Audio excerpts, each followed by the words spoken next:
Even though the convent is called Sacred Heart Convent, the church is consecrated in honor of the Holy Spirit. The reason is historical. From 1904 to 1914, it was a double convent. The Adoration Sisters and Missionary Sisters each had their own section of the house, with their own main entrance and separate address. The Adoration Sisters wanted the name Holy Spirit Convent. Their house in Klosterstraat still bears that name. Consequently, the Missionary Sisters chose the name Sacred Heart Convent. Prayer was extremely important to Arnold Janssen, and he had the greatest reverence for holy places. That is why he had the Latin inscription made over the door, Venite adoremus, come, let us worship. On entering the church, our gaze is drawn by the neo-Gothic architecture. Forward to the sanctuary. The powerful high altar and the tabernacle hold our attention. The images on the altar screens express Arnold Janssen's spirituality, as does in fact everything else in the church. Beside the tabernacle, usually hidden by the candles, we read on the left, Spiritus Domini, and on the right, Replevit orbem terrarum, the Spirit of the Lord fills the earth. Beside the tabernacle are two angels, each with a thurible. On the tabernacle doors are two angels in an attitude of prayer, indicating the presence of the Eucharistic Lord. The angel on the left has folded hands. The angel on the right has crossed hands, as a sign of adoration and dedication. Immediately above the tabernacle is a crucifix, because the altar is meant to remind us of the Lord's Passion as well. The crucifix is standing against a background rich in symbols. Above the cross is a triangle, symbol for the Blessed Trinity. Arnold Janssen saw the entire Trinity present in the incarnate Eucharistic Lord. The top of the cross is surrounded by a golden circle, below which there are two bowls of incense. As the psalm states, our prayer is to rise up to God like incense.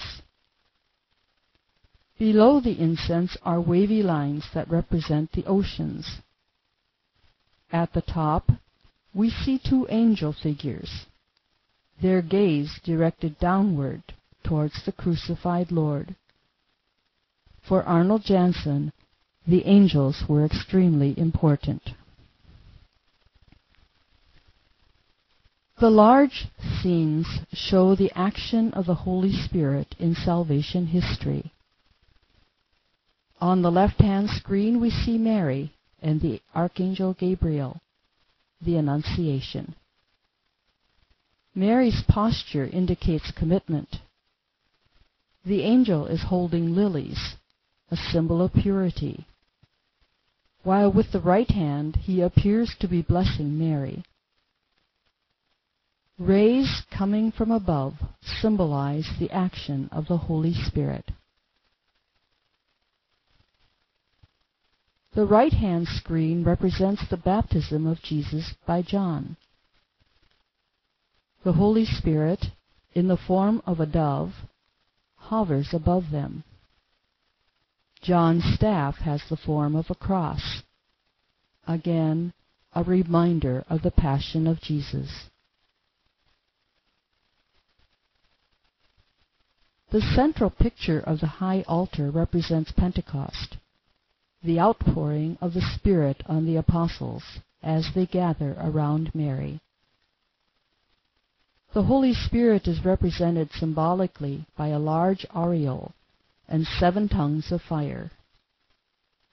Mary, in prayer, is the central figure.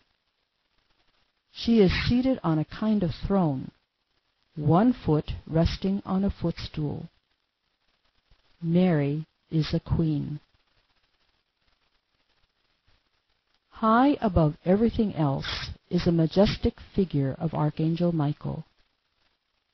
This archangel had a special significance for Arnold Jansen. He dedicated his first foundation to Saint Michael. The angels are God's messengers, serving the work of redemption. Arnold Jansen regarded them as models for his missionaries, and, at the same time, the protectors of the missionaries. Above the other images there are 4 angels, with instruments of the Passion. From left to right, the pillar of the scourging, the crown of thorns, Veronica's veil, and the cross. The base of the high altar is hidden by the altar of the Eucharistic celebration. There are 3 biblical images of sacrifice on the base. In the center is a sacrificial lamb, symbol of Christ, the risen Lord, who has conquered death and brought salvation to the world. His triumphal banner is the cross. 7 streams flow from the rock on which the lamb is standing. They represent the 7 sacraments, the source of grace. On the left is the encounter between Abraham and the high priest Melchizedek. Melchizedek is offering bread and wine to the Most High God, a foreshadowing of the Eucharist. Abraham is kneeling, while Melchizedek is standing with the chalice in his hand. With his right hand he is blessing Abraham. On the right there is an image of Abraham's sacrifice. Isaac, his only son, is lying on the altar. Abraham's left hand is on his head. His right hand is raised to perform the sacrifice. The angel of the Lord appears, takes hold of Abraham's arm, and stops him from killing his son.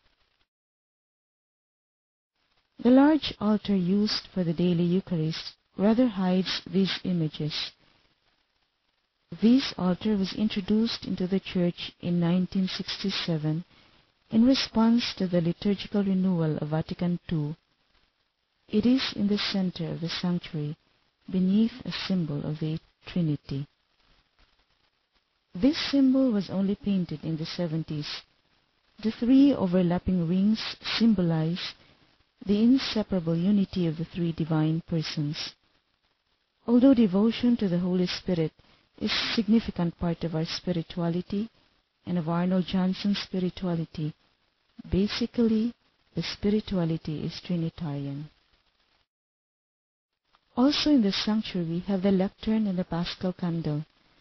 The delicately carved lectern was formerly part of the communion rail. More carvings on the candle stand show the mysteries of our redemption: crucifixion, resurrection, and the descent of the Holy Spirit. The sanctuary windows also recall the mysteries of salvation in the manner in which St. Arnold Jansen loved. These windows were almost completely destroyed during World War II. In 1947, Brother Walter Drottin, SVD, offered to restore the windows in their original form.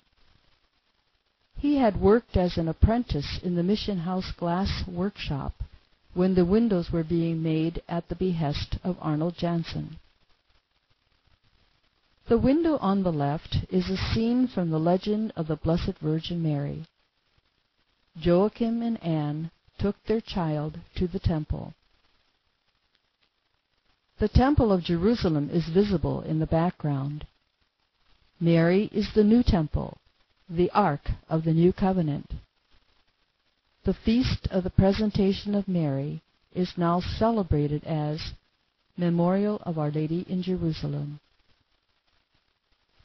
At the bottom of the window, inscribed in Latin, are the words, "The Holy Parents offered the Blessed Virgin Mary to God. Sancti Parentes Beata Mariam Virgine Deo obtuleret." In the small windows above the main picture, we read in Latin, "Quasi oliva in campis," like an olive tree in the field. And on the right, "Quasi platanus juxta aquam," like a tree planted by the water. The central window is rather special. It depicts the Blessed Trinity in salvation history, namely the mystery of the Nativity. God's Son enters this world. Above the scene is a representation of God the Father with a dove, symbol of the Holy Spirit before him. Rays of light radiate from them. Beside Mary, Saint Joseph is seated with a lily at his side. On the left, an angel is playing music. The infant is lying on a lace-trimmed cloth on which is embroidered, "Veni ad me," come to me. The window on the right shows the three magi from the Orient on their way to the newborn King of the Jews. As seekers and as the first non-Jews to go to Jesus, the Magi are a special model for us. For St. Arnold Janssen, January 6th, Feast of the Epiphany, was a missionary feast. Here, the Magi are depicted as kings. The Latin text at the bottom of the window means they offered gold, frankincense, and myrrh to God the Lord. The king in the middle is carrying his gift himself, a golden vessel. The other two each have a servant to bear the gifts. On the left above them is an angel showing them the way. The star is shown in the central part of the window, and above that the symbols of the gifts are depicted once again. In the small windows at the top is the Latin for prayer, kingly power, for death. Arnold Janssen gave his Society of the Divine Word and also the sisters several patron saints, corresponding to the religiosity of the 19th century. As in St. Michael's Mission House, the patron saints are represented in the nave of the church. They are in pairs. The first window on the left of the nave shows the Sacred Hearts of Jesus and Mary. In the next window we have St. Joseph with the infant Jesus in his arms and the Archangel Gabriel. Both figures are holding a lily, the symbol of purity. Long before the missionary sisters were founded, there was some thought of dedicating the sisters' congregation to the Archangel Gabriel. As the messenger proclaiming the Incarnation, Gabriel was an important figure for Arnold Janssen.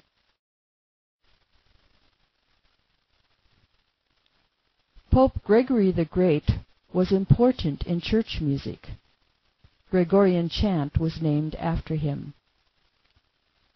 This pope was also the patron saint of the teacher's training course established by Arnold Janssen to prepare sisters as teachers for the missions. The dove image on his shoulder is a symbol of the inspiration of the Holy Spirit. Beside St. Gregory is the apostle St. Andrew, as representative of those who proclaim the faith. He can be recognized by the St. Andrew's cross.